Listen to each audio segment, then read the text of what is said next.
Hi everyone, I have a question for you. Have you ever seen a graph and thought to yourself, how am I going to recreate this? Right? That's what I thought the first time I saw W.E.B. Du Bois's 1900s Paris Exposition charts. They're intricate, they're bold, they're colorful, and they tell more than just a story. They tell more than the numbers, but the people behind the numbers.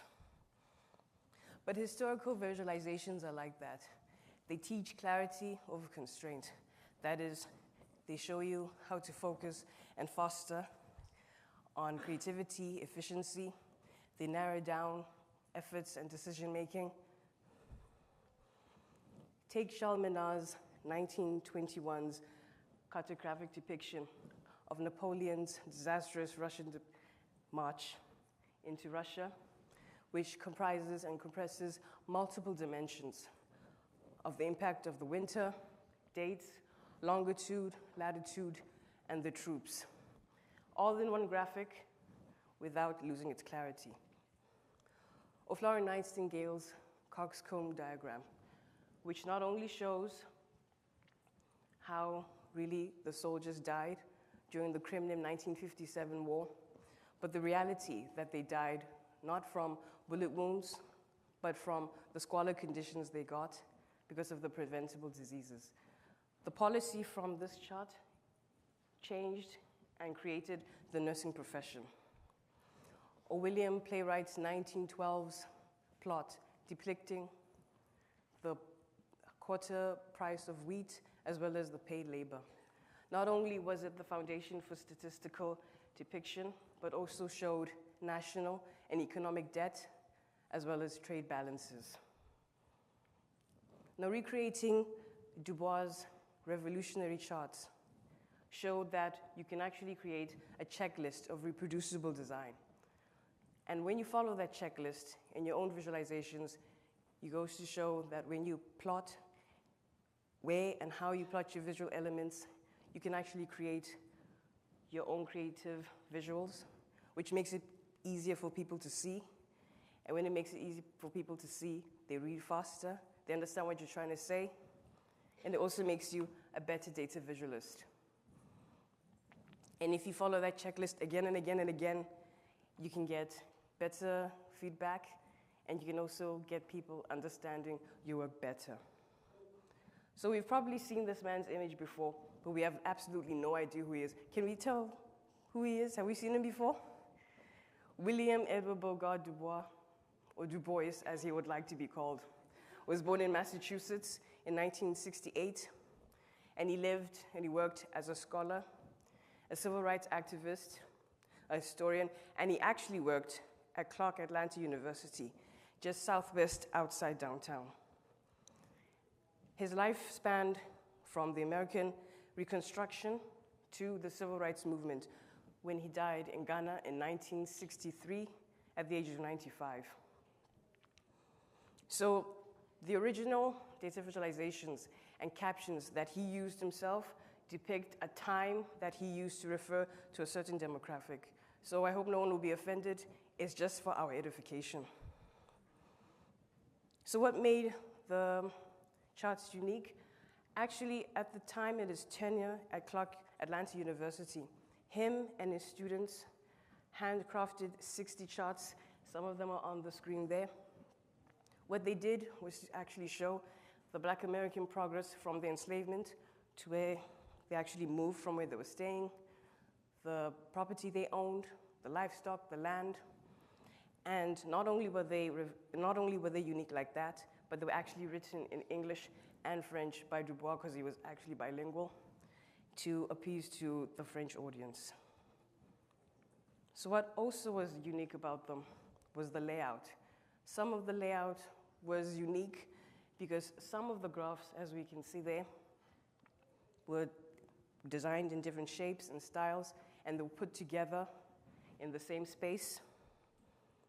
The narrative were actually put on the graph to give some context to the data, to explain to the people what exactly was going on. And not only did he use narrative, he also used different fonts for the topography to actually guide the reader to what was going on. There was also the use of bold colors. He liked using what they call the Pan-African colors, black, red, white, green, yellow.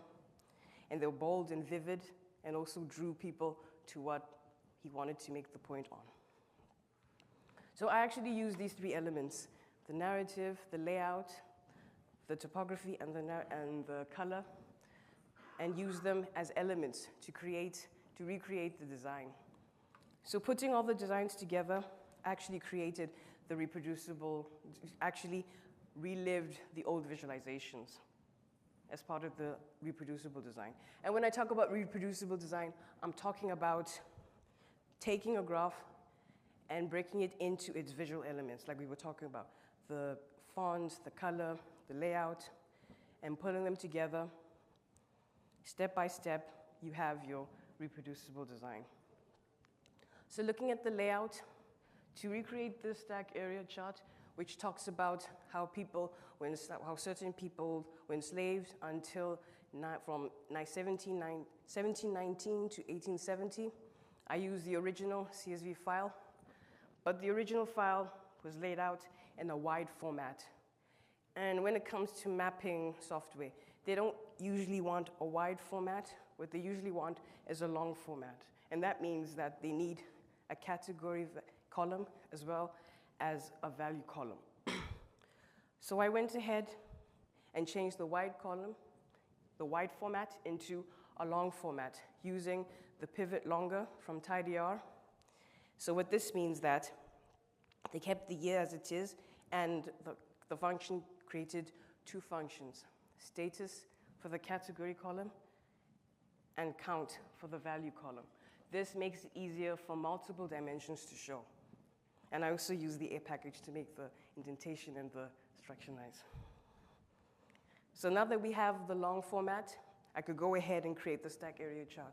Using ggplot, I use the year to plot the x-axis, the count to plot the y-axis, and the status to fill in the color. So to hardcode the color, I used the scale fill manual to use the black and green that he used in the original plot. So continue with the layout. I used a somewhat complicated plot of his, which has the US states, the annotations, the narrative, the legends, and the pie graph. So this had to be broken down into 4 pieces: the USA, states, the pie graph, the legends, and the annotations. So with the USA states, there was a shapefile available, but I felt like I wanted to create my own data CSV to manually pick and choose the colors each state represented. With the pie chart, there was an original CSV file that was available, which showed the percentage of the professions. So what I did was I used the quad polar to actually create the pie chart from the bar chart, and I also had to color code the professions. Using the ggforce package, I used the geom circle to create the circles to correspond to the professions. I used the ggforce package because I didn't want to use the same ggplot package. Not that there's anything wrong with ggplot 2, but I just wanted to try something different. And with the annotate function, I used to add the narratives, which comes under the theme element. And putting all these together, the US states, the annotation, the legends, the pie chart, I used the cow plot. I felt the cow plot was I found it was a lot easier to use instead of, there's nothing wrong with patchwork, I just thought that it was easier for everything to come out okay. This was arranged using the plot grid function. Moving on to the color, I mostly used the scale fill manual, as we saw earlier, to try and match the colors used in the original plot, which I think worked out very well. As for the topography, that was in the narrative, which is also an essential part of the design. When we talk about topography, I'm talking about the styling and the way it appears in the plot. I used the show text so that it could appear on the plot, and tried to find a number of fonts using the Google font so that the theme could show in the plot. So after recreating the designs, I found that there are a couple of reproducible visual design principles that I could follow to create a brand new visual. First is the intent. To follow the intent, I looked at the purpose and understanding of the original choices or what I wanted to do. They're the inputs, which mean the visual elements, the data, the font, the color, the narrative that are used to shape the design, the structure, the layering of all the elements that make up a graphic, as we saw in the states, the pie chart, and the annotation, the coding choices that you can use in any tool, as in the chord polar that I used to create the pie chart. You could also use, what did I use? There was, the the geom circle, as well as, what was the other one? I have to go back. Well, those are the coding choices I got to use. And of course, the fixed outputs that come from the coding choices. Of course, the parameters can be changed so that the different frames can come out differently. And of course, the shareability, because they're all coded, they're easy to share, and they should be interoperable. So following these principles and the elements, I thought maybe I can give it a crack in another data visualization challenge. And I chose the January Data Visualization Challenge. Has anyone heard of the January Data Visualization Challenge? Well, it's actually a challenge that comes out every January. So I started at the end of January. And actually, this challenge lets you use algorithms to create artwork. So when I started, the daily theme was brutalism. So a brutalism is an architectural design style which comprises of raw material, like concrete, and it's not exactly ornamental, it's just very structural. So I had to think about, since it's not a very ornamental design, I had to make it interactive for people to look at it better. That's where I used the principles. So for the intent, I thought, okay, maybe I can make it into an animation. Instead of making it hard to look at, I can make it interesting to look at. With the input, I thought of using blocks and shades of gray to keep to the original styling and the theme of the style. Putting the structure, I had to make sure that the placement of the blocks changed depending on whether they don't hit or not. And what also mattered was the size. The size of the blocks, they really do matter. And putting it in one plot, I had to be careful of the clarity and the proportion, as well as the color. The coding choices had to do with the transitioning of the blocks. Unfortunately, we won't get to see the code, but at the end, I'll show you a link to where you can see it. As for the fixed outputs, the length, the square frame, and the size can also be changed with the parameters. And the shareability, the comment tools, and the scripts provided. Then I thought, well, since everything was okay and working out all right, with the recreation, I think there's some things that I could have done better. It was the color. As you saw earlier, in my recreation, I used a light yellow color when I could have used the tan. The tan could have looked a lot like the original plots.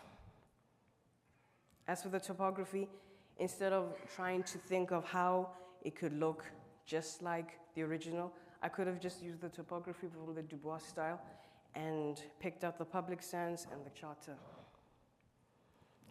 And from there, I don't think I would have changed anything in the map, but I do want to thank my friends Geeta, Billy, Miley, Gwen, Liz, AJ Stark, who's the creator of the challenge, Lydia Gibson, who couldn't make it today, Nick Crane, and John Hammond.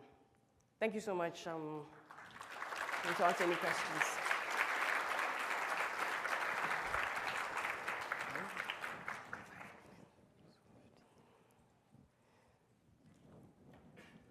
All right, absolutely wonderful. If there are any questions, you can ask them via Slido, and I will be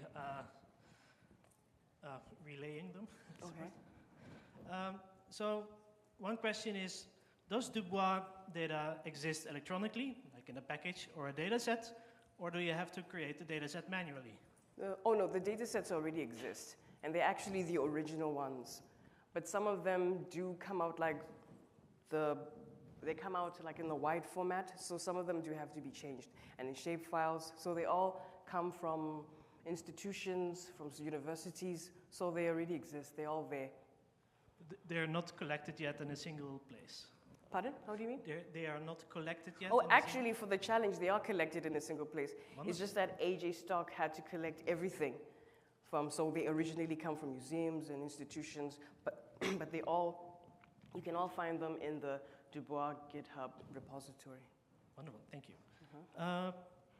Did you end up having to use additional software, for example, Illustrator or Inkspace, to polish up the designs after creating the ggplot2 object? No, not at all. I used everything in R. I hard-coded it.